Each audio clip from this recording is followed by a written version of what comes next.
Bungalow Bill here, and welcome back to From the Depths. What you see before you may be a familiar sight if you've been watching Borderwise's channel recently. However, there are some strange things going on here. For example, these broadsiders have spawned in broadside mode.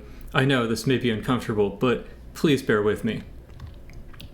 Additionally, the Titan Slong is different. As the upper right-hand corner may inform you, there is no ERA in this Titan Slong. Just, as a sane, rational human being, I've gone and removed all of the ERA from the Titan Slong. I replaced that ERA with metal beams, so she is now 4,400 blocks lighter, or 10% of her total block count, than she used to be. This episode so much isn't about whether or not the Titan Slong will win if she's not hard countering her opponent. It's more about whether or not I think ERA is fine.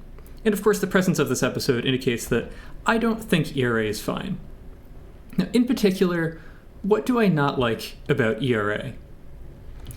And the main thing is really that ERA has absolutely no scaling. If a chemical shell hits it, it deletes that chemical shell and reduces it to effectively nothing. This is a problem for actual good game balance. It's why ERA tends to be so degenerate on large craft. I think ERA is reasonably balanced for small to medium craft, but is perhaps too strong a counter on larger craft. And I would definitely like to see it adjusted a little bit. Maybe something that could be done to it is to make it deal damage to the shell instead of just deleting it. And if the damage destroys the shell, well, actually, it's probably just to have it just stop at that. But maybe if the damage destroys the shell, to reduce the chemical components of it. Here it looks like the Titan Slong is dead in the water because her engines took damage. At some point, Borderwise will probably address that, but at least I don't think he's done so yet. So the other thing about ERA that would require a larger rework to address is the fact that it encourages block spam. A lot of block spam, to the point where it causes extreme performance problems. Now, maybe that's not necessarily a bad thing.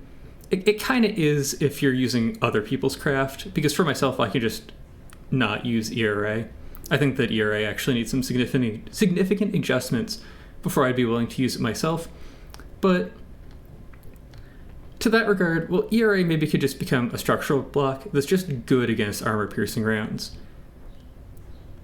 ERA, currently, it's fine against pure armor-piercing, but not great against it.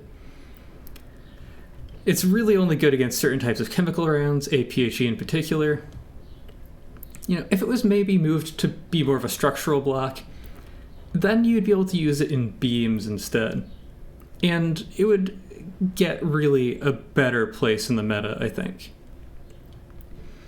Now, the Titan Slong's lambs are going to start losing effectiveness very quickly because its engines are offline, and its lambs are a little bit of a problem because they're already pretty good against APHE shells. The 5th season's APHE shells are quite fast, so they're hard to kill with lambs, but they are mitigated more significantly than you would expect by the monstrous lamb system on the Titan Slong. I think it actually pulls its own weight in this engagement. At this point, the Titan Slong is basically a sitting duck. She was eliminated by the fact that you can't afford to have your engines be that critical a weakness in a broadsider. Right, you're going to get holes punched in you. You can try to make that stop by putting absolutely massive slabs of ERA in your craft, and that'll work against the 5th season. If I spawned in one of my other vehicles, like the Hull Breacher, who also uses crams, well, that wouldn't stop, despite the fact that the massive lambs, missile interceptors, that sort of stuff would stop it a little bit. It would mitigate it, at least. The Titan Slong is going to get deleted in a second because this battle has rules against sinking, and the Titan Slong is probably in violation of those rules currently. In any regard, this battle is over pretty quickly. Although this was a crushing defeat in one direction, even with no ERA, the Titan Slung can certainly win. The chance that something critical gets popped on her is a bit higher than it is on the 5th season, despite the fact that the 5th season has only 2 turrets. But, given that each has their own weaknesses, they can definitely land critical hits on the other fairly quickly. Anyway, this was just my rant against ERA. I hope you enjoyed watching, and I hope to see you in the future.